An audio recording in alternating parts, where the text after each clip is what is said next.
The Game Schooler podcast is a weekly audio show that educates new and experienced gamers about the awesomeness of tabletop gaming.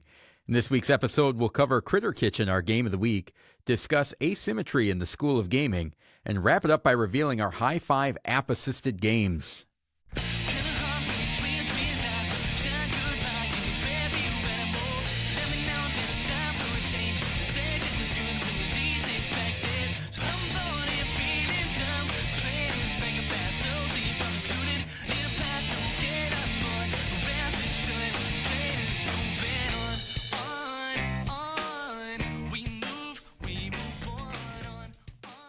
Welcome to the Game Schooler podcast. I'm your host, Doug Kotecki, along with my co-host, the esteemed Dr. Michael McCabe. How's it going, Doctor? How you doing, Doug? What's happening? I'm pretty good.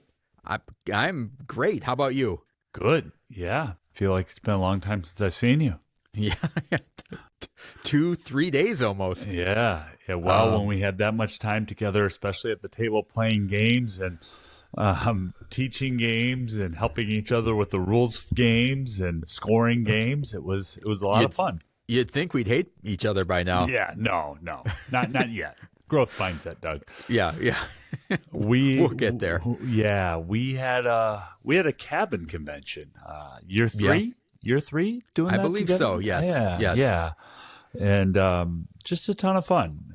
The stats are out there on our Discord if anyone wants to go see, including Doug was clearly the winner of the Cabin Con 2025 with a win percentage of 40%. Not Sometimes that I'm keeping a dog track, gets a but bone. I'm keeping track. I was happy. A lot of great games, man. Yeah. No, that's good. It was an overall a great experience, not to dive into every single game, but had a little bit of everything, which was new games that were exciting, new games that or games that have been around for a while. They're like, I'm glad we got that played. So in my case, like, I don't need to hold on to that one. And then other ones where it was like, I haven't played this one in a long time. I remember really liking it, and then playing it again and being like, yeah, I really like it. So kind of stretched the gamut there of every possible reaction to a game you could possibly have. We had about one of every one, every type in the games that we played. Yeah, and for me, this is kind of bleeding into what's awesome with gaming, but not everything that's amazing solo or like two players in my own house works with friends in a convention type setting. You know, if we're playing 12 hobby level multi-hour type games over a 3-day period, that some of the games that might have been my favorite game to play all by myself over a month-long period might not work as well because of this or because of that, because of a modular board, because of too many exception rules, because of too many phases with a modular board and exception rules. So that was interesting, and the hobby, always learning. I feel like I'm always changing as well. So yeah. Well, I think there's something to be said, too, about the idea of you can, and it leads into, when we talk about a game of the week and we say try before you buy, try it if you get the chance, is, we get game demos from publishers of, hey, this is the elevator pitch of that. And you say, ooh, that sounds interesting. And then you read the rule book and you're thinking, ooh, this sounds like it could be good. And then it isn't until you actually play it that sometimes some of those pesky things like analysis paralysis or long turns, a lack of player interaction, don't rear their heads until you actually get it to the table. And it was a good reminder this week of just how that can happen. And games that I read the rules, I'm like, yeah, this looks pretty good. I'm excited about this. And then you get into it and you're halfway through and you're like, I did not anticipate this happening, or those, this it's is slowing actually down. a really long game, and where 1 hour can feel like 3 hours, right? Yeah. So we had this happen multiple times. Get done playing a 2-hour game. How was that 2 hours? How could that have been 2 hours? And then turn around, play a 1 hour game, and it feels like it was 3 hours. So it was time in the magic circle at the table is it is a paradox, Doug. It is. Yeah. One little thing of follow-up before I move on to one of the things I think is awesome in gaming is I just wanted to thank John Spike again for taking some time out to chat with us last week. And if you haven't heard that interview, go back and listen to it. It was great catching up with him and learning about the projects he's got in development and stuff like that. So thank you, John, for coming on again. As far as what Dr. John Spike, yes, a thoughtful, intelligent human, that John Spike. So really do appreciate it. Go ahead. Yep. And first interruption for those keeping track at home. So what's awesome in gaming is that the Spiel des Jahres nominees were announced this week, and I thought it was pretty cool that we covered 2 of the 3 nominees for the main Spiel des Jahres, which were Bomb Busters and Flip 7. The other one is Crackle Oracle, which is only available in German. So Deutschland. So we haven't had a chance to. Doug? Yeah, I don't know. You took German in high school. You should have been able to handle that. I don't have a pipeline to get German specific review copies set up, Doug. Go ahead. So start using those skills, Michael. But I just thought it was pretty interesting that we had covered 2 of the 3 already. And Cities was also a recommended game. And then Castle Combo, which we will be covering in the next couple episodes, has been in our queue for a while. So cool to see that. I don't want to, it's not a pat on the back, but just, the idea of being able to. It feels good. No, it feels good. To identify stuff Talent. Before the. Having an eye for talent, validation. Yeah, there you go. I have this in my notes, so I'm going to speak over it again, too, for those keeping score at home. It does feel good. When those were announced, I saw them, I felt a little bit of validation, like, yeah, we were right.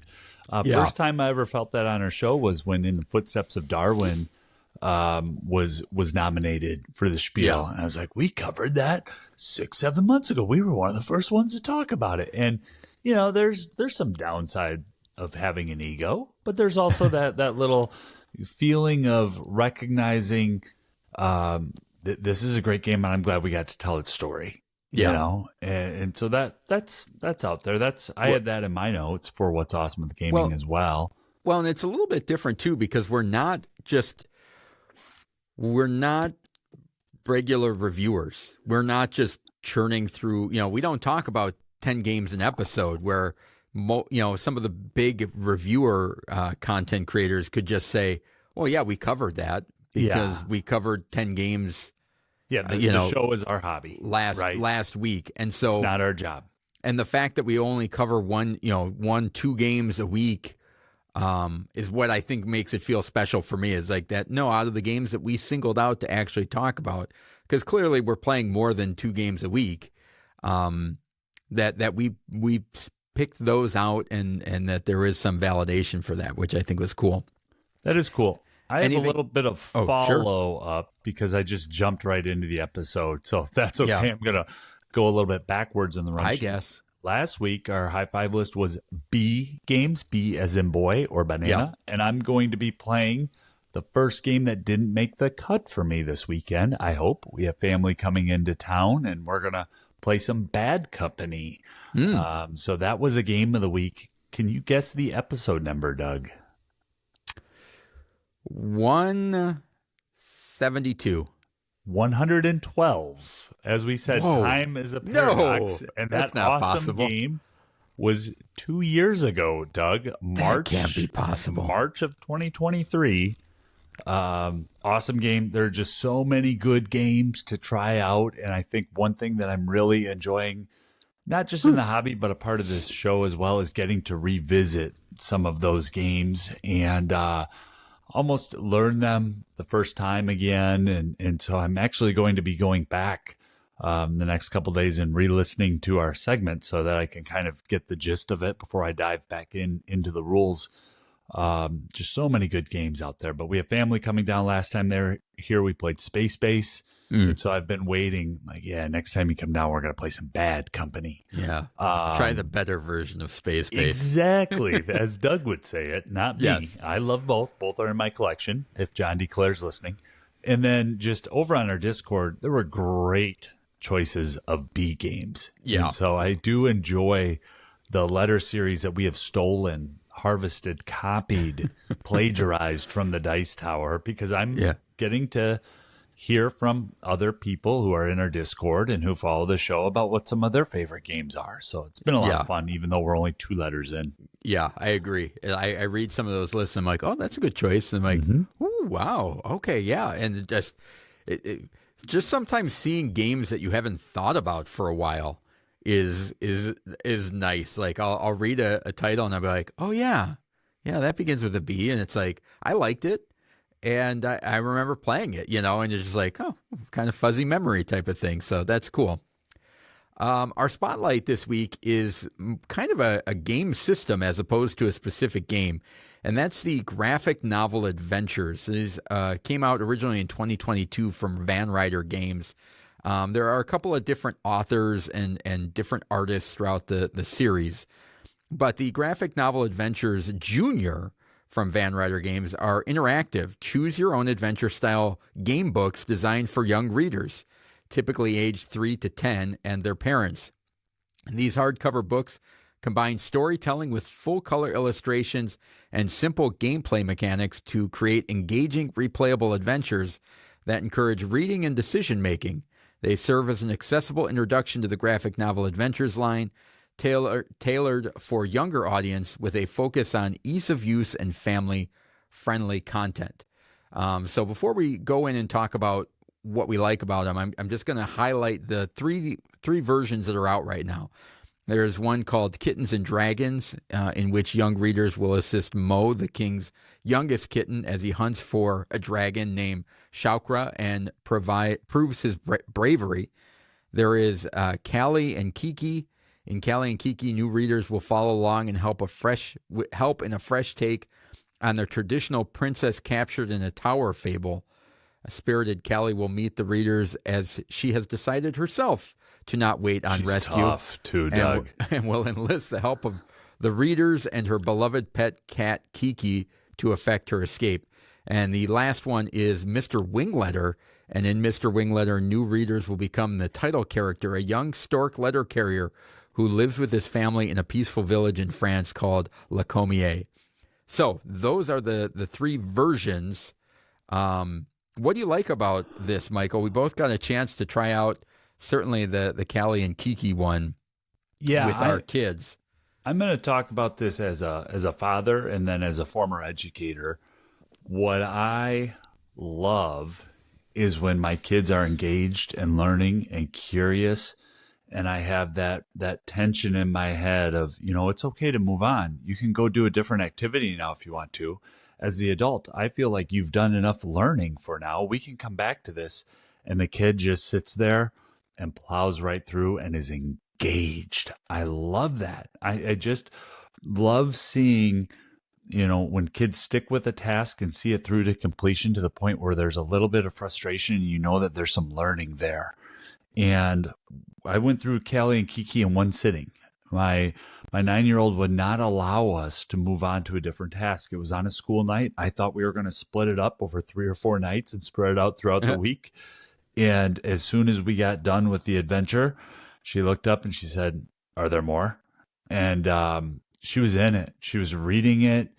It started out with me reading a few of the pages, and basically I was told what pages we needed to turn to. The decisions are good. The little mini puzzles that are in there are definitely solvable at that 9-year-old age for a lot of 9-year-old kiddos. We made some mistakes and kind of had to start over one time, just to get it down and to see how it was, and went back and reread the rules. It was very clear and straightforward. The mistakes were all on me. But there's a lot there as a parent. I'll just put a book in there and bring you into the conversation. What did you like about it? Yeah, it was interesting because I've got the age recommendations are 3 to 10. I've got one daughter that is 7 and one that is about to be 10. So I got kind of 2 different perspectives on it. One is a very avid reader. One is starting to read and just getting into that, first grade and kindergarten reading stuff.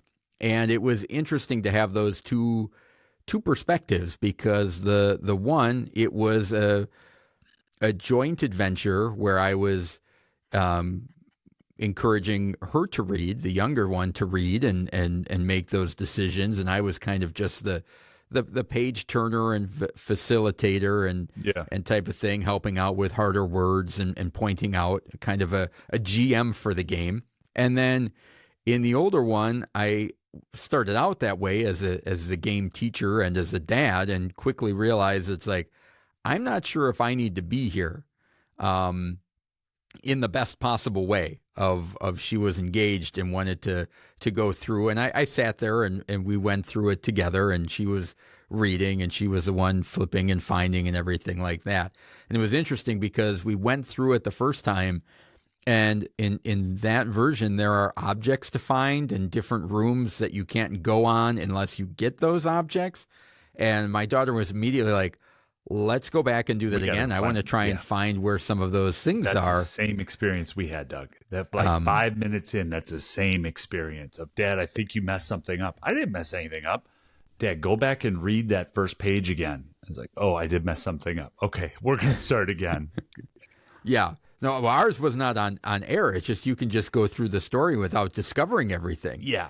And so you can go back. So I think that was really cool. I think the navigation system on the way that they highlight a choice and where you go, and there's little kind of tabs in the book with different colors and shapes. So things are laid out very well. If you don't read, you find the number and the shape, and you can keep going, and the color. So that works out really well. And I do want to point out that the Van Ryder Games website does have downloadable score sheets and item trackers and mission sheets and things. So you can download those, so you don't have to write in the book or anything like that if you don't want to. So just as another resource that's out there. Now, from your education standpoint, Michael. Yeah, it's clear that they have educators involved in the publishing, right? It is just crystal clear from the layout, the setting, how words are reinforced, and the even the very back of the page, there's a little fine print right in between the publishers where it says young or new readers may require a parent's help.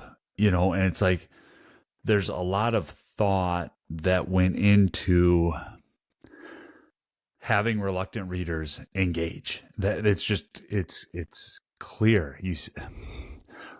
I'm just going to be very blunt.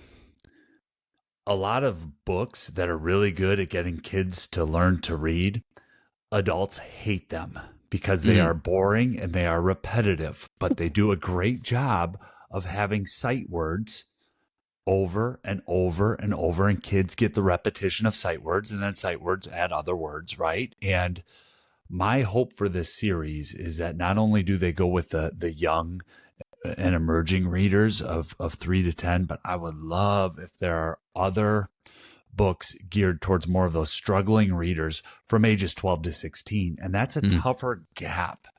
But as somebody who was a high school special education teacher, that was always a struggle, this and I'm going to date myself here, but at the time it was a Lexile score. I was like, well, you really should be reading. You're getting ready to go to tech college, but here I'm going to read to you this graphic novel of Peter Pan because this is where you're at. Yeah. Right. And I think a series like this can help to bridge the gap, and take, a little bit more complex puzzles and some of those things as well. Because that engagement piece, that's the critical piece when you want people to read independently. If they're not involved and if they're not engaged, they're just going to be done, especially today when they can just, pick up a device and scroll and click. So this was a really good book and a fun book as a parent to go through, and as somebody who had spent a lot of time struggling to find content, especially for my young guys. I was hopeful, like, man, I hope there are people out there that are putting this much time and care and attention into another series, because that would be really cool. Yeah. All right. So that is our spotlight game or series, the Graphic Novel Adventures Junior. Michael's got one more thing. Third interruption. Let's talk about repeatability. You think you can come back to it like you did it with 2 kids? You think you can come back to it, or is it one and done? I think based on the one that we did, the fact that I don't know, I'd have to ask my kids because I don't remember anything from them, and there is enough paths to go down that I'm like, you're going and flipping so many pages. I mean, I think we're getting to the point where it's like showing our age of like, I can't remember jack squat, which is why my kids destroy me on memory games. So I'd have to ask them if they think that they remember what happened or, you know, which way to go. I think the adventure is fairly open-ended as far as where you can go and what you can try and do. So I'm not sure about that one. Certainly a great opportunity that if you don't feel like it's replayable, certainly to, pass along to a friend or a niece or nephew or things like that. How about you? Yeah, there's just that one page in the adventure that we had where there was a little checklist if you have the item. And I felt, like, should I really be checking in this in pencil? It's a hardcover book. So that was the only thing where it's like, okay, if we erase that, I think could absolutely come back to the book and take a different path. And that's where those downloads choice. Come in. Yeah, there you go. Okay, cool. So they have that item sheet that you can print off. Yeah, you just tuck it right in the book. You never even have to mark on the book at all if you don't want to. So, cool stuff. So that is our spotlight this week: the graphic novel adventures Junior from Van Ryder Games. Before we move on, just want to remind everybody to watch, subscribe, and like our YouTube channel. Spread the word about the podcast and leave a review on the platform of your choice. We would appreciate that. And if you have questions or comments, reach out to us, email at gameschooler.com. Now let's move on to the game of the week.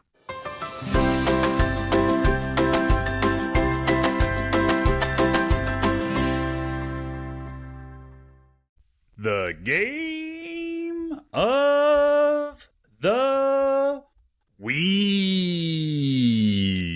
The game of the week is an in-depth look at a family-friendly game we think you should try if you get the chance. This week's game is Critter Kitchen, designed by Alex Cutler and Peter C. Hayward. Art by Sandera Tang. Published by Cardboard Alchemy. A 2025 release. Playtime of 60 minutes, 1 to 5 players, ages 12 plus. Doug, give us the overview. It's restaurant week in the bustling town of Bistro Bay, where adorable animal chefs are cooking up a storm. In Critter Kitchen, you lead a team of critter chefs racing to gather ingredients, conquer culinary challenges, and impress a celebrity critic with a spectacular 7-round feast.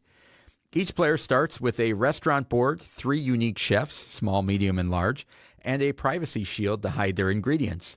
Over 7 rounds, you'll secretly assign your chefs to city locations like the market or soup truck to snag the best goods. Small chefs move fastest but grab 1 ingredient. Medium chefs take 2, and large chefs haul 3 but arrive last. Place your location cards simultaneously, then resolve them from left to right on the priority track, grabbing ingredients, spices to double the dish's value, or soups as wild cards. Use your ingredients to complete mid-game challenge dishes for stars or save them for the final critic's meal, guided by rumor cards that reveal the critic's tastes. Spend a chef to visit the Chef Academy for a sous chef card with special powers, but choose wisely. Every move counts. The game ends after 7 rounds with players scoring stars for challenges, their final meal, and rumor bonuses. The chef with the most stars wins. Crowned Bistro Bay's culinary champion. Can you whip up a critter-cooked masterpiece, or will your dishes flop like an under-baked souffle? So that is how you play Critter Kitchen. What do you like about this one, Michael?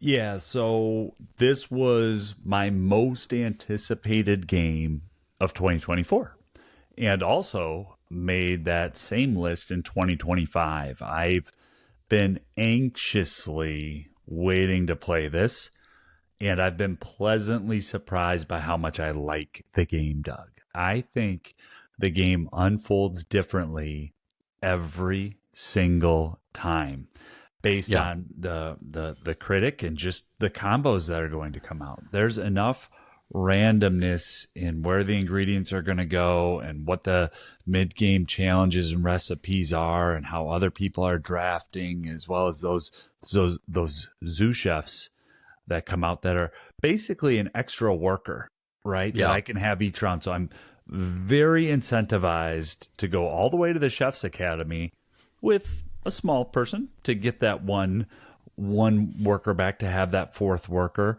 And then I feel clever because if I'm incentivized, then you're incentivized. So maybe I'm not going to do that. Maybe I send the big fella and I get all three ingredients, And so I like how the worker placement and the set collection and contact fulfillment all come together. I thought that I would, but I'm really surprised by how much I want to continue to play the game.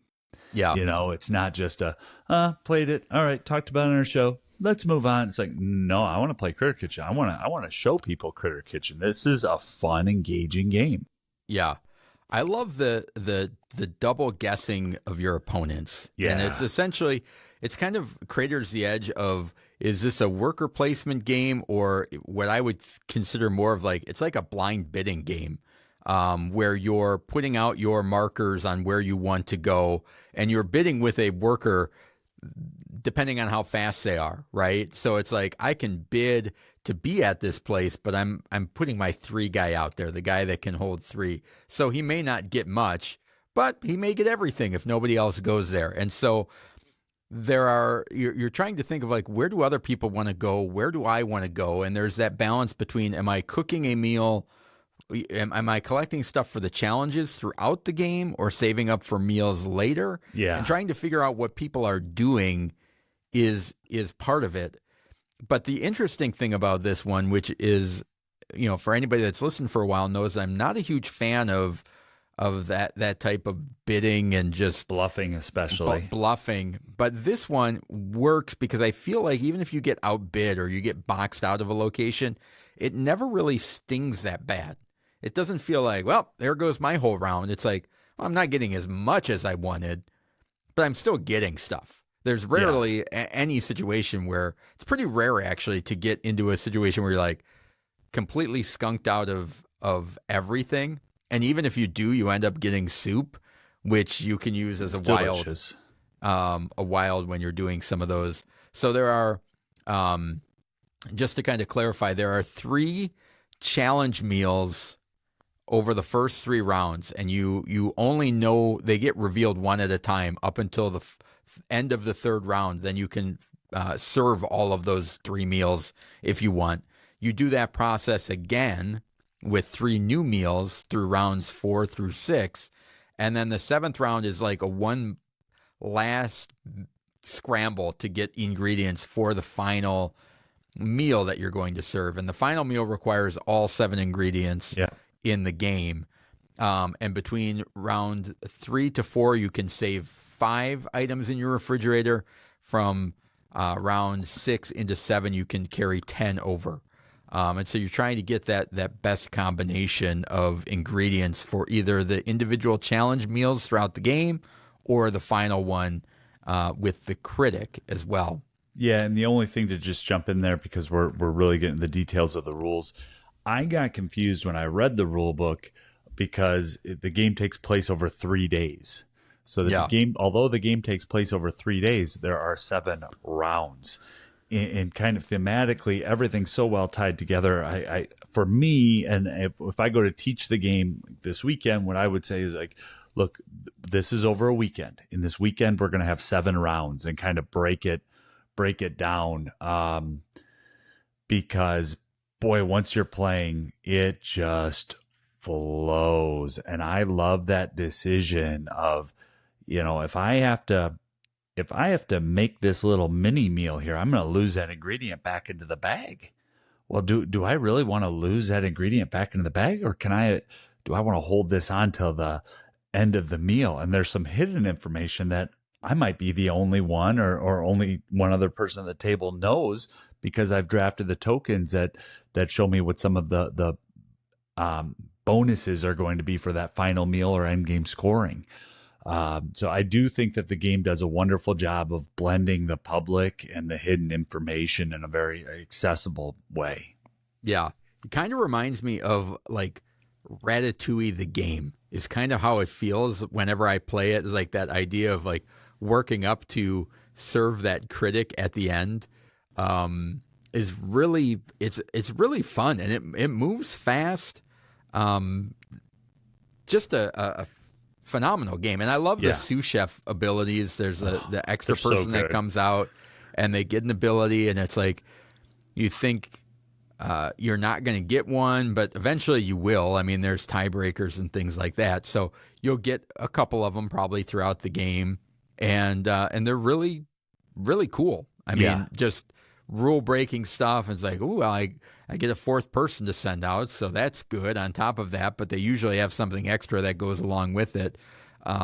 So a lot of cool stuff there. How about the production, Michael? Oh, production's incredible. Now, I mean, caveat, I've got the Kickstarter Deluxe, and so, I mean, that should be known. I have not played the retail version yet. So I just want to put that out there. I mean, when Cardboard Alchemy does a deluxe version, it is deluxe. It's beautiful. So from what I can tell, from what I looked into to prepare for this segment, the retail version, I would also be very happy with it. You know, they do an excellent job, you know, Peter Vaughn and team over at Cardboard Alchemy with production. I have not been disappointed, and people who've listened will know. I mean, I've got Andromeda's Edge behind me. I've got Flamecraft behind me. I've got Critter Kitchen behind me. I'm a fanboy. I've got their coasters sitting on this table here. So I think the production is outstanding. How about you? Yeah, it's great. The art is awesome. Sandara Tang with the art on this one. Same artist as Flamecraft. I feel like that nothing really gets in the way in this game. Once you get it set up, it goes so smooth, and everything just kind of works together well, which I appreciate. I will say, as just a friendly public service announcement, is if you do happen to get the deluxe version, understand that it will take a half hour minimum to get everything sorted and organized and put away in the box. Doug, you're an efficient machine. I will say it will take a half day. What goes with the a la carte expansion? What goes here? What I goes was there? in the zone. If that's our biggest complaint, there's too much stuff in the box. Yeah. The only other thing that I'm going to say, kind of just a buyer beware, I do put this at the 12 plus because of the amount of keywords. Now, some may not, but the zoo chefs that come out, it really depends on your game group and who you're playing with. There could be some questions about what they do. And one thing that I think that Cardboard Alchemy games do really well, just read. If you can read the card, you might need to read it a second time. You might need to read it out loud. But the text, if it says, you know, before picking or after picking, then you just follow the card. Yeah. But when I see the 8+ on Board Game Geek, oh no, that's insane. Okay, thank you. That's really where I was going with this. If you have people who are independent readers, if you have people who play anywhere from Ticket to Ride on up, you're going to have a good old time with Critter Kitchen at your table. But this is not. Don't be confused by the cute animals and the wonderful art. I mean. There's some reading, there's some sorting, there's a ton of comprehension that we're about to get into. So that's my only buyer beware. This is not an 8+ game. This is no. I think 10. I think you can handle it comfortably at 10. I doubt you'd need to jump all the way to 12. With assuming an adult is also at the table. My 9-year-old, who I've talked about on the show and plays a lot of games and is a part-time paid reviewer for us here at $3 an hour, it was a little too much for her. I mean, we went through, it was the same night that I brought her over to your place to play it for the first time. So I had the 6 and 7 player expansion tokens in there, and she probably would have walloped me. But, we went through it. We went through a little phase and through the first day, and she just said, let's play later. So that's just where I'm coming from. Yeah. But it could have just been the day, could have been a lot of variables. So yeah, I think it's one of those where it's like I would play it first with older kids or adults before you attempt to try and teach it. Yeah. If you're trying to teach this right out of the box and say, hey, come here, 10, 12-year-old, and we're going to get this up and running, I would hesitate on that. I think there is a little bit of a learning curve just to get familiar with it. But like at this point, after playing it several times, I feel like I could roll pretty quickly and get somebody, a younger player like 10 up to speed and get in the flow of the game. Especially if they're partnered with an adult, right? Yeah. And if you have the deluxe edition, some of it can just be overwhelming by the amount of content as you're putting stuff and putting it away. Like if you're at the table looking at that stuff come out of the box, it's like, what am I getting into, right? So I think or you could get really hungry. Yeah, exactly. As far as some other things to be aware of, this is not a sequel to Flamecraft. If you like one, that doesn't mean that you'll like the other. The art is the only thing that is transferred over, is the same artist as Flamecraft, and the publisher is the same as Flamecraft. But these are not the same games. It's not a step up or a step down. They are completely different. So I just want to put that out there. We've already talked about there being a deluxe version of the game, so be aware of that. And then the last thing that I have is that there are some tricky rules to be aware of, such as tiebreakers and how the soups work and things like that. So your first play, you probably are going to have to consult the rules a couple times. Yeah. Not that that's a bad thing, and then once you get it, you're going to get it. But there are going to be some moments where you're like, wait, what? How can I use this? Or how does the tiebreaker rule work? Because, for example, the tiebreaker only triggers if you're the first selection of the round of that location. So if the tie is between second and third player, doesn't matter. Yeah. So some of those things are kind of tricky just to be aware of. Anything else that you have on your list? I think just shameless plug. We talked about Flamecraft back in episode 105. If you're interested, go track it down. We've talked about Critter Kitchen at least 2 other times in other episodes. This is a game that oftentimes when I have very high expectations, sometimes those aren't met. And this one really met it. I hope I get to play some of the expansions. I hope I come back to it a lot in the future. The only other thing, there's a lot of stuff. I mean, yeah. I was in the deluxe. Yes. Yeah. Okay. I'll leave it at that. Yeah. There's a lot going on in the game. Yeah. There's a lot of content in the deluxe that I may never ever play because of how rewarding the original, just the base game is. I'll be playing it. I want to know what those coins do. I want to sell some ice cream. But let's get back to the base game. All right. Huh? So what kind of skills you got in this one, Michael? Yeah, first skill for me, without a doubt, especially thinking about playing with kiddos and thinking about recent game that I had playing with a couple of sharks, is risk management. And that's a game in which players must identify, evaluate, and prioritize options to reduce the impact of unfortunate events or risks. Doug and I had a very recent game where it was very clear we were both going after that sous chef at the Chef Academy. And so it's like, well, I can send my little one person out there and be guaranteed that I'll get it. Or I could send my big fella and just take whatever's left over and allow Doug to get it. And that level of risk management is in the game. However, I'm going to then tie that into it's personal responsibility, but it's more of a resilience. Even though I might think, okay, I send out my little one character, and I should know the name of it, but it's a little fast one. Is it a squirrel? No idea. I don't know. That's just a squirrel. I send out the little one character, and I might be in the lead position at the tiebreaker spot when we start the round. But unfortunately, I lost a tiebreaker before I got to the Chef Academy, and I'm no longer in the lead position of the tie, and Doug wins the tiebreaker. And you know what?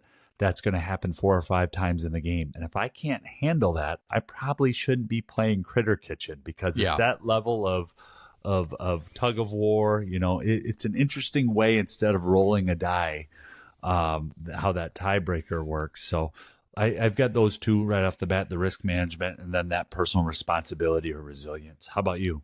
Yeah, that tiebreaker being able to change multiple times before the time you thought it was going to kick in is a big deal.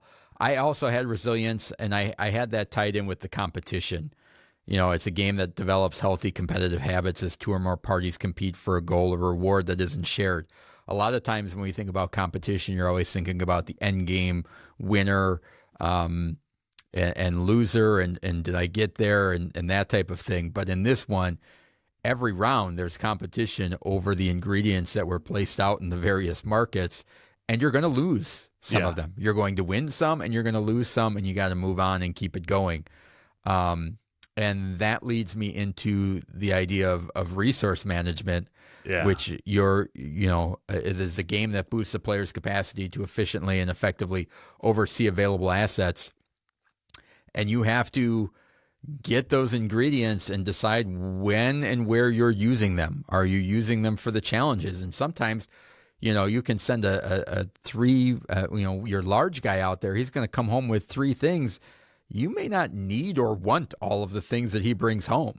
And it's like, that's great. I have a whole bunch of carrots here, but nobody, none of these dishes are looking for carrots. It's like at the end of the round, when you have to pick going which right ones back in the bag. Yeah, which ones you want to keep in your freezer. It's like, well, I guess I wasted a bunch of turns getting these because I wasn't paying attention to that. Nobody needed them and things like that. So just managing your resources, just like you would in a kitchen as a restaurant of, how much you can store day to day, and don't overbuy, and make sure you're getting a variety so you can cook the meals you want.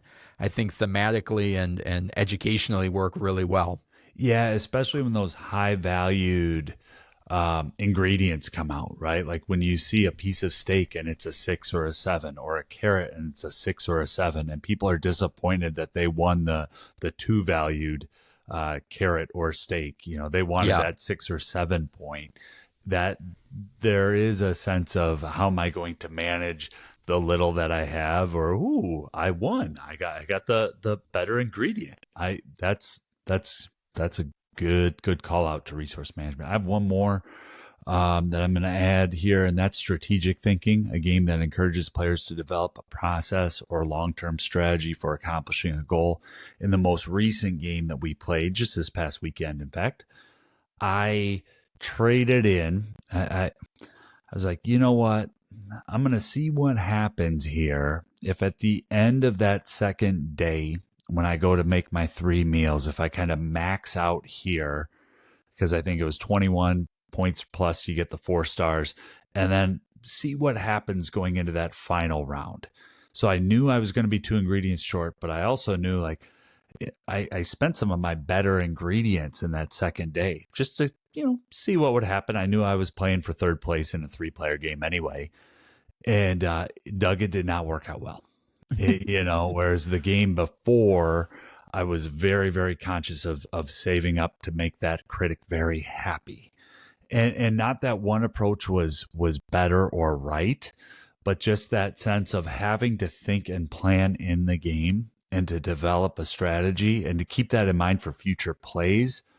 Ooh, that's a good sign. I love when a game forces that, when a game has that built in right to the design. And so I think strategic thinking is also in a fast moving game, because there are other games where I could take 13 to 15 minutes to plan my turn. And if I'm playing solo, Andromeda's Edge, if I'm playing Andromeda's Edge solo, I can do that. And I'll figure out, oh, yeah, that's worth 7 more points. I'll do that. But this game, no one's going to want to play Critter Kitchen with you like that. So you just got to keep it moving and also try to be as strategic as possible.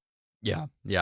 Last one I have is Observation, a game that rewards careful watching of details and behaviors in order to understand and arrive in a judgment. I think that shows up while you're bidding, is you're trying to think a little bit about, and in some cases, like, what can I get away with?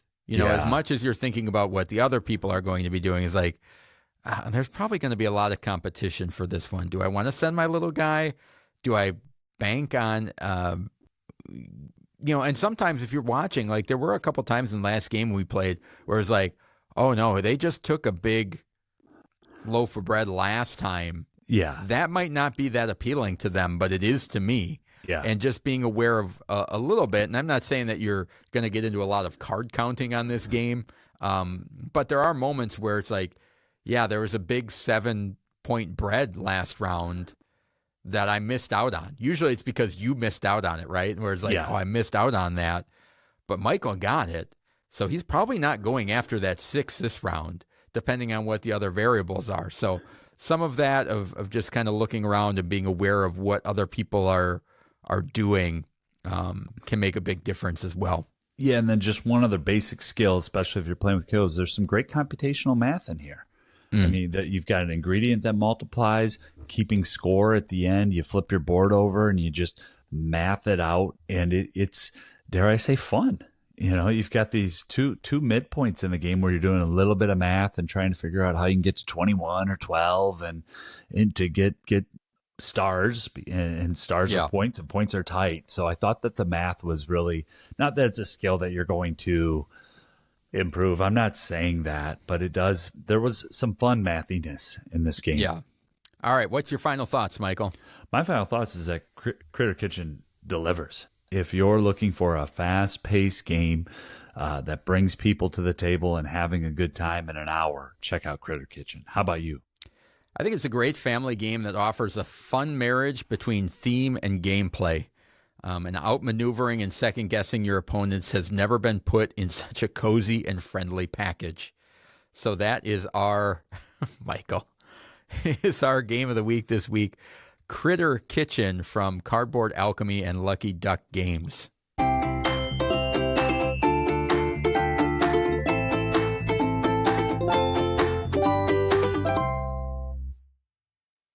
The School of Gaming. In the School of Gaming, we discuss concepts, keywords, etiquette, and helpful ideas in the world of gaming. This week, we discuss asymmetry in board gaming. All right, Doug, who wants to lead us into this one? Well, I think I'll just describe and start with a definition here, in that asymmetric games are games in which that give each player unique paths to victory or play styles. So we're not all necessarily chasing the same goal. Yeah. And a lot of games, it's have the most victory points. Well, that may be the case, but you may be trying to get there in a very different way. The way that Michael collects victory points is different than I am collecting victory points. And when we talk about asymmetry, we can also kind of lump those in with the idea of variable player powers. So they get kind of confusing in the board game geek world, where those kind of things are kind of merged together. But when I think about an asymmetric game, it's a game in which you and I both have either very different objectives. So yours may be to get to that area of the board, and mine may be to get to this area of the board, or we both are chasing the same objective, whether it be victory points, but we do it in a very different way. So my game might be deck building, and you may be trying to get people across the board or a map to a special location, or you may do your stuff by worker placement, and I'm doing mine as area control. Just completely, almost like 4 separate games, depending on how many players. Go ahead. Yeah, I've got a lot to say about this, and a lot of thoughts. Preparing for the episode, the one game that kept coming to mind was Root, right? Because Root, you have 4 different factions in the base game, and they have 4 different win conditions and 4 very different ways of playing the game. But then in doing, you and I had a gameplay this week of Clank Catacombs. And in that way, everyone starts out with the same standard deck. But as soon as somebody makes a purchase, their first purchase, now we're into an asymmetrical deck builder. And so it was like, okay, I need to do a little bit more research on this. And Board Game Geek has just a trove of resources out there. And I stumbled into an article from November 20th, 2012, a blog post that was shared on Board Game Geek, where by Dr. Louis Pulsifer, so sounds like a real doctor, talking about asymmetric assets, asymmetry through game setup, asymmetry through rolls, asymmetry through the rondelle, but then asymmetry through turn order, and really looking at, different gameplay experiences, much broader. And there's like, that's the top. There's like 25 different things outlined in this article. And it just got me thinking about how it's almost become a singular buzzword for just roles. I have a role that's different from your role. That's asymmetry. I love asymmetry in board games. So I don't know. There's a lot that I didn't really say there, but there's a lot there. Well, I think that's where it gets kind of jumbled, is that there are parts where there's a certain level of asymmetry of, we have a different starting hand that I don't mind as a player. Like, those are cool. We have different player powers. That's cool. But there's very different than, I'm playing a different game than you. One that maybe is on this spectrum and maybe more approachable is Disney Villainous, which we talked about in one of our early episodes, is an asymmetric game.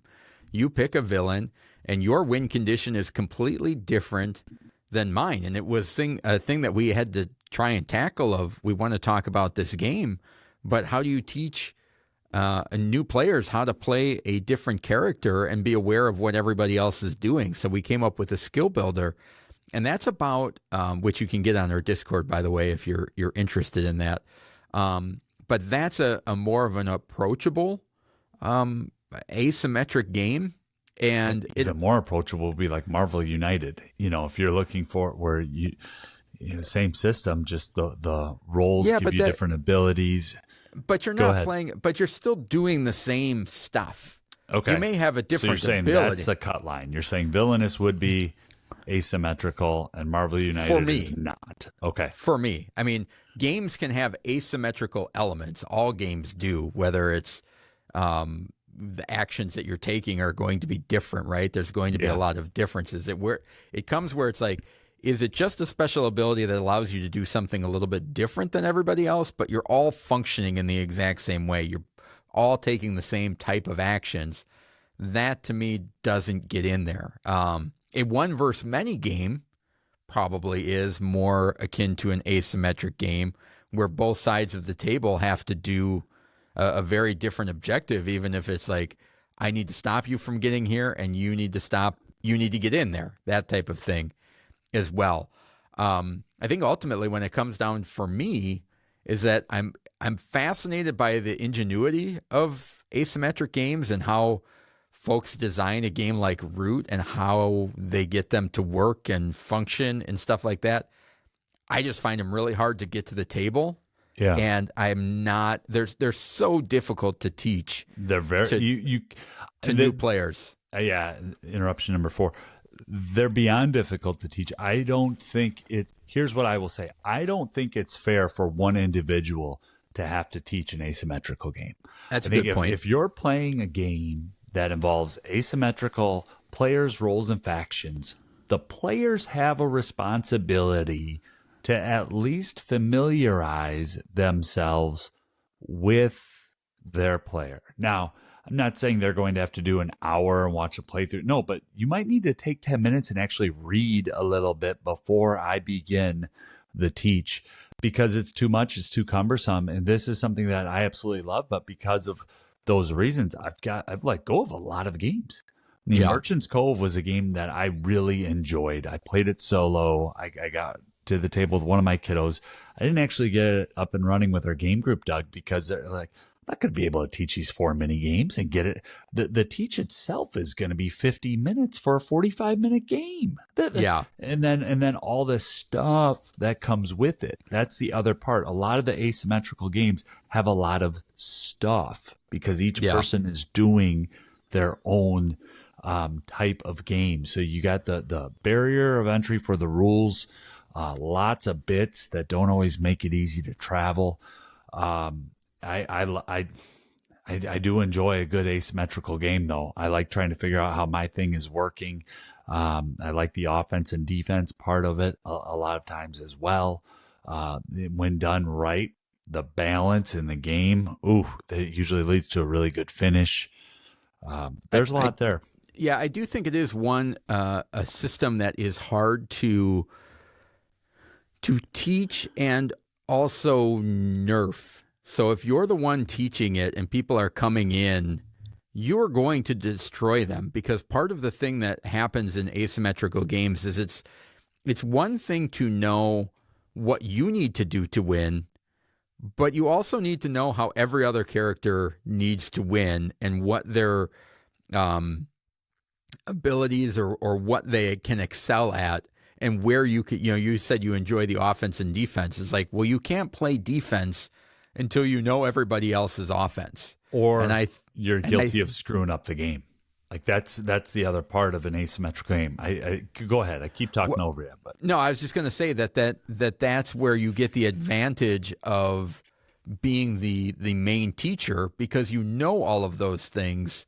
And if you're coming in just, okay, I sat down at this table and now I'm the blue faction and I'm going to play this game, and then it's like, even if the red player isn't even really trying that hard, if you don't know what they're trying to do, it's going to seem like they're crushing. Like, I didn't even know how to stop that. How do you do that? And then you run away with it. And it's kind of a misnomer to say that you even need to learn just your faction, because it's not going to make sense until you know how to play offense and defense against every faction in the game to make it kind of a balanced experience, in my opinion. Well, I think it's very difficult to have that balanced experience unless there's a level of expertise at the table. I'm not a root aficionado. I'm not saying that. I've played it a handful of times. I own You heard it here first. I own a fair amount of root, but I have had a game or two of that where I'm sitting there thinking, like, why did you do that? Clearly, I set it up for you to be able to take over that part of the board over there so that they wouldn't get to 30. How could you not see that? And that's the type of so there's a double-edged sword. One, I think a lot of games that do have that level of asymmetry can run long. They do require a level of expertise. And there is a right way to play them. And so because of those factors, it can just bring some challenges. And you don't learn that until you've played it a lot. And you got to experience a little bit of pain, because I have also been that person.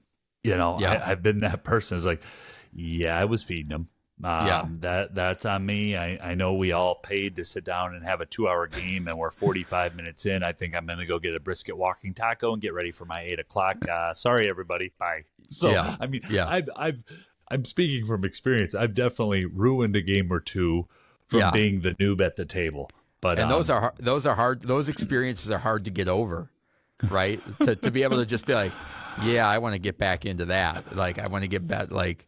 So it's very interesting. So let us know in the Discord what you guys think about asymmetry in games or asymmetric games, because certainly there's asymmetry all over the place, but specifically those root and villainous where you're doing a very different task from one another. We'd love to hear about that. Now let's move on to the high five.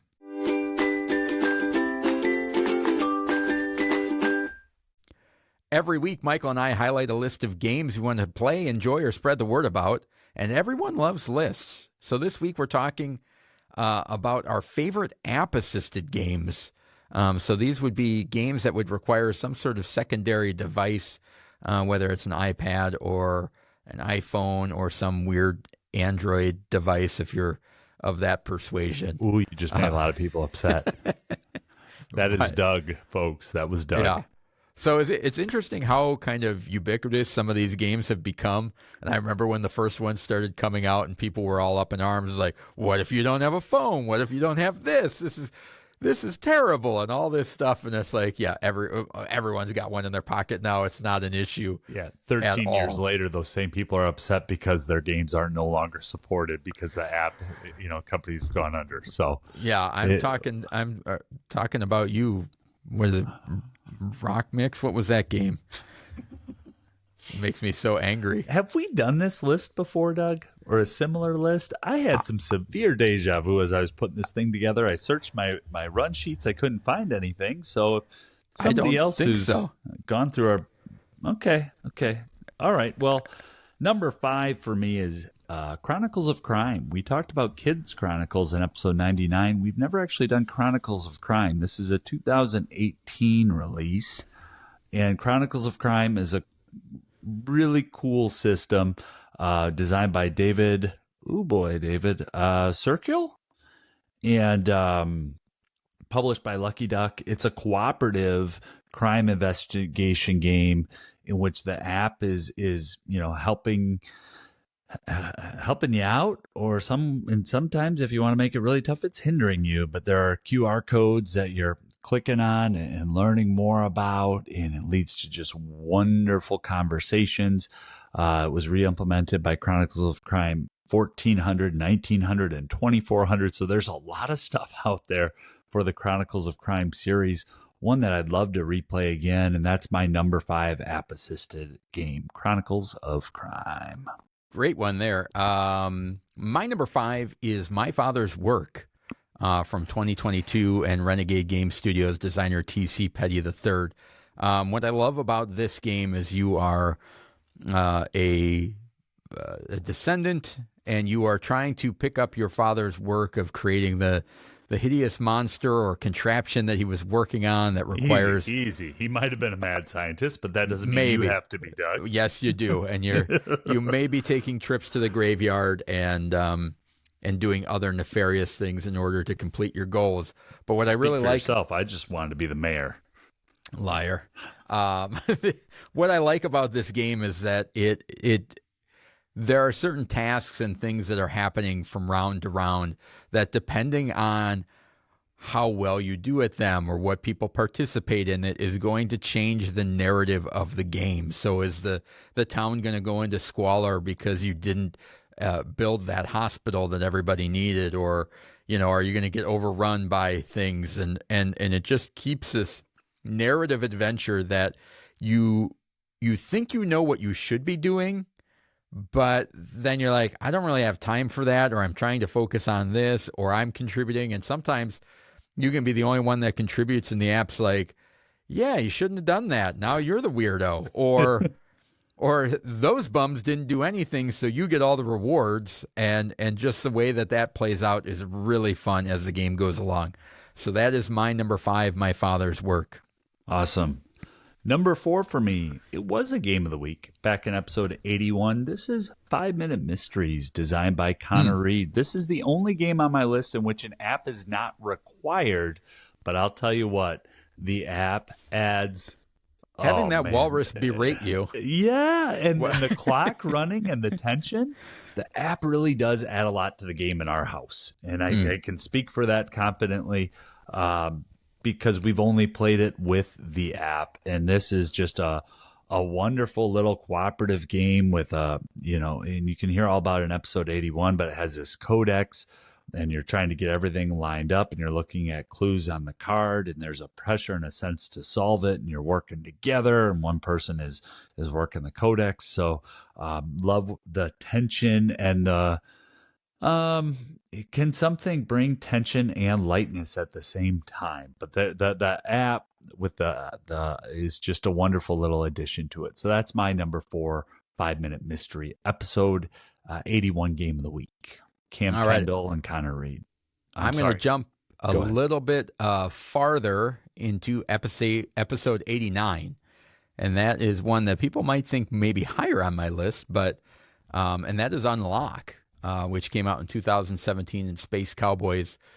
And there are, as I've played this game, as the series has gone on, the amount of unique things that they have done with the app and your phone and your device that I can't share because of spoilers, that almost every new one that I play, I'm like, that was remarkable. Like, that was so interesting. And it's like, sometimes I'll be the one to solve it.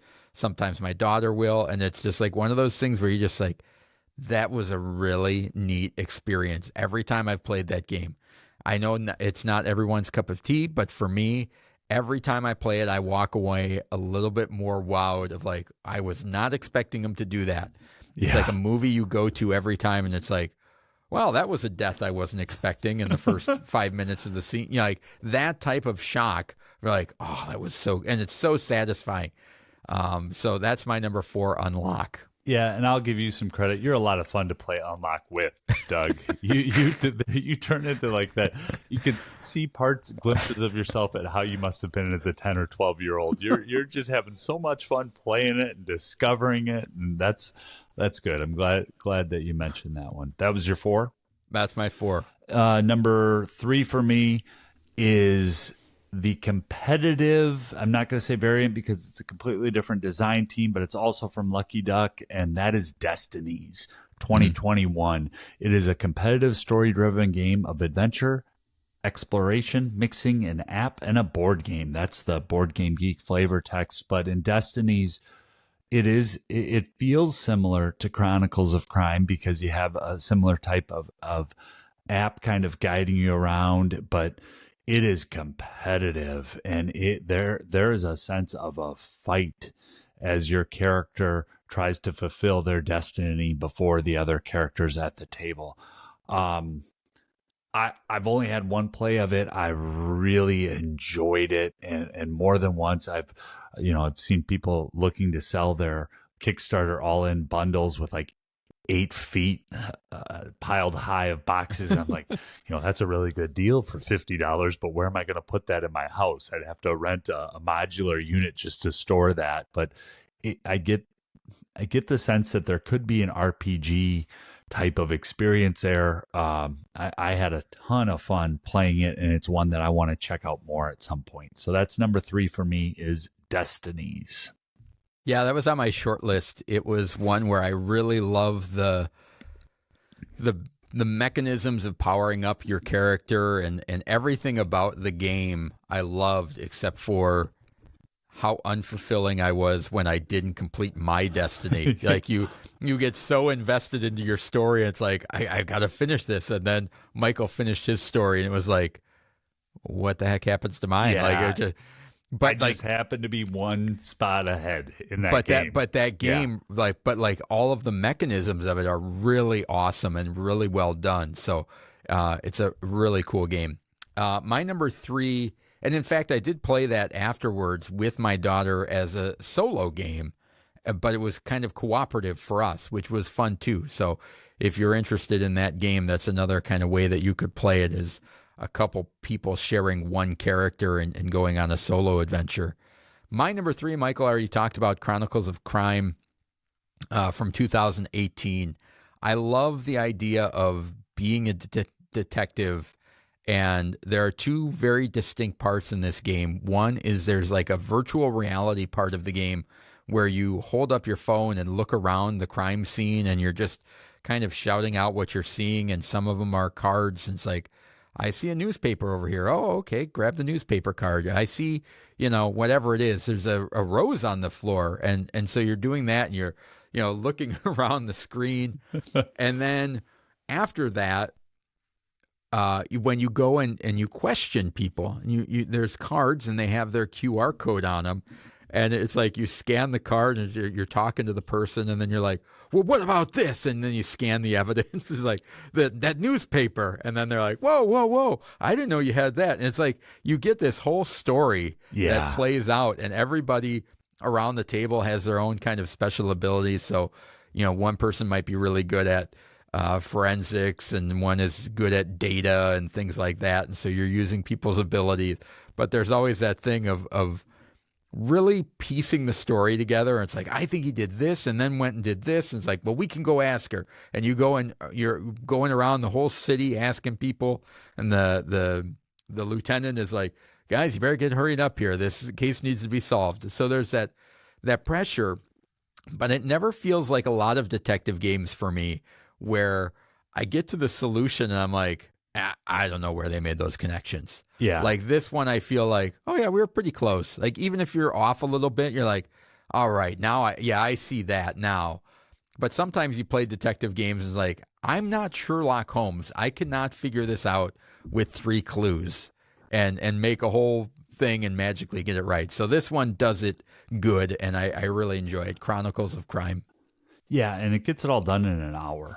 And that's What is the one caveat for what's number 2 on my list that Doug already talked about, and that's My Father's Work. Yeah. My Father's Work is a game that I absolutely love, but it's a 3-hour experience, and I have only played it 3 times because 2.5 hours, 2.5 hours, 2 hours. I mean, and to get it out, get it set up, and to go through it. Why I have it on my list, and what I want to say, what's awesome about it, the storytelling in the app, I really enjoy. And I know that's something that not everyone does. Some people want to just be able to get to the game. But Ben Maddox, who has the podcast 5 Games for Doomsday, is one of the narrators in there. And I just absolutely love how that game unfolds. You've got your map is in a wire-bound book, essentially, and you just flip to different pages. Yeah, I feel like I'm leveling up through time. Great little game in there as well that, boy, I hope they just continue to support the app. That's one that's like, oh, if that app ever goes away, somebody please open source it and make it available, because I really love the game. Yeah. The app is essential to the gameplay. The game cannot be played without the app. And so that's why it's my number 2, My Father's Work. All of these, we got to get the gameplays in to make sure that we get our value out of it before they disappear and stop working. My number 2 is Mansions of Madness 2nd Edition from 2016, Fantasy Flight Games and designer Nikki Valens. This is a great game. If you've played any of the Arkham series that came out before this, whether it was Arkham Horror, the original Mansions of Madness, Eldritch Horror, from Fantasy Flight Games, you will know that there is a bunch of bookkeeping involved in those games of tracking monster health and where the monsters are moving and how they're attacking, and you're flipping out cards, and sometimes it's decks in order that you need to set up properly, and if you don't set them up properly, you're screwing up your whole game. This game takes care of all of that, and essentially you're just playing out the story as it unfolds, and in some cases you don't even know what the objective is when you start, and you start in one little room and you add new tiles as you explore, and it tells you what items are in that room that you can investigate, things like that. Every time I've played this game, it's been fun. It comes down to the wire. It's a longer game, and there are turns where it's like you get to the end and you're like, 3 turns ago, if we had just gotten that, we would have won. We would have gotten it. And it's like, some people may play that and feel like a complete letdown.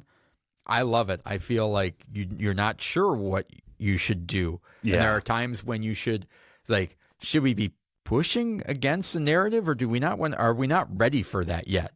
And so you're like, well, maybe we need to find one more clue, or maybe we need to get one more item, and thinking about that. And there are elements where people can start going mad, and they have different quirks and ticks that they have to do around the table. So there's a lot of interactive stuff to really create a unique experience. Like, why is Michael only nodding all the time now?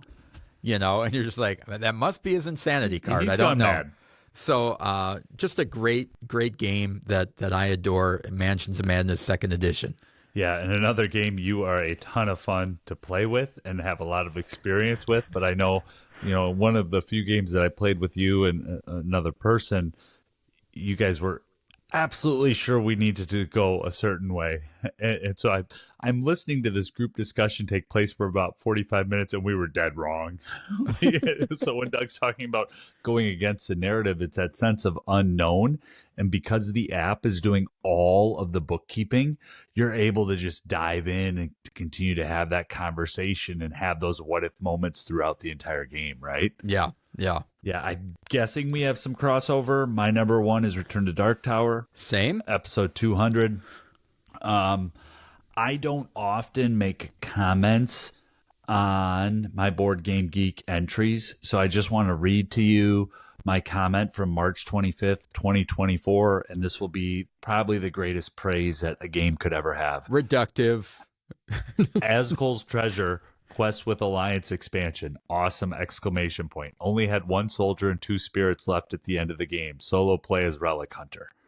It's just one of those things, like when I play the game, I want to make notes of the game that I played so that when I return to the app, I could try a new adventure, because there is so much to explore and Return to Dark Tower. It's one of those that when it gets to the table, I want it to just sit on the table, plug in the app on the iPad, and get it going. I love the sounds that the app and the tower make. Kids know, oh, Dad's nerding out. He's got Return to Dark Tower. Is Doug coming over? Maybe tomorrow, but I'm going to get a solo game in first. So I do have to say a funny story. I don't know if we talked about this in the episode of 200 when we discussed it, but there is something hilarious about Michael playing this game. Him and I were playing this game, and I know it happened before, even when I wasn't there, in which the other Apple devices throughout the house start picking up the audio. And just the idea of your wife upstairs in the kitchen and then these monster gurgles coming out of her iPad. Like, what the heck? Well, okay. The backstory is the iPad is linked to my wife's account. So we keep our accounts very separate, right? I got my AirPods, I got all my Apple stuff, but the iPad is on the kids and my wife's account. So, Michael, I'm trying to exercise and I keep getting these demons gurgling in my ear. Yeah, but the app is fantastic, especially the battle and fight system, which I didn't know about until Doug nerded out and figured out, like, no, you can actually weaken cards. I don't think so. I think it's random. No, you're weakening cards. So the way that you can go back and it just does, like I said, similar to the last game, it does the bookkeeping for you and just get a sense of adventure and being in a cooperative together through the app in a way that is truly unique. And you never want that tower to spit out the skulls. So, hey, it's a spendy one. It's one that had you owned it first, I probably would not have ran out and gotten it. So it's one that if somebody in your game group has it, badger them to play it because it is a ton of fun. Yeah, there are not many games that I would venture that I would say are close to perfect. This one is close to perfect. Yeah. They got so many things right. So the first time I saw it was at Gamehole Con, and somebody had luggage, and I'm not talking about carry-on. No, you would have to check this even on a domestic flight. I had oversized luggage that everything went into, including the play mat, was carting it around, and I was like, man, that person's a weirdo. And now, 2 years later, I'm like, that person's my hero. So, yeah, you'll bump into them at Gen Con. They'll be holding that on their back, I'm sure. Some honorable mentions for me: Kids Chronicles, which is a kid version of Chronicles of Crime, follows a lot of the same type of mechanisms as well. Episode 99, Game of the Week. Destinies, which Michael mentioned, and then the other one that just missed the list for me, which was Lord of the Rings: Journeys in Middle Earth. Same. Which has a very similar Mansions of Madness theme or style of gameplay. So if you like the Lord of the Rings trilogy or that series, that would be a good one for you to look into if you're interested in something like that. Maybe the Cthulhu Arkham theme doesn't call out to you. The Lord of the Rings might. And a lot of content in that one. A lot. Yeah. Yep. Anything else for you? No, those I had the Lord of the Rings on there to mention, and no, those are very similar. All right. Well, just a reminder to subscribe to the podcast. Follow us on X at GameSchoolerU. Like and subscribe to the videos on YouTube. We really appreciate it.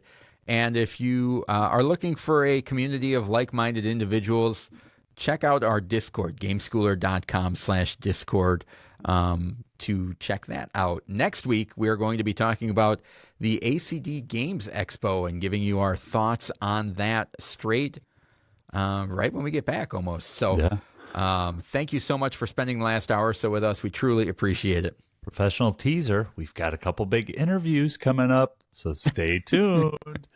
Get out there and keep gaming.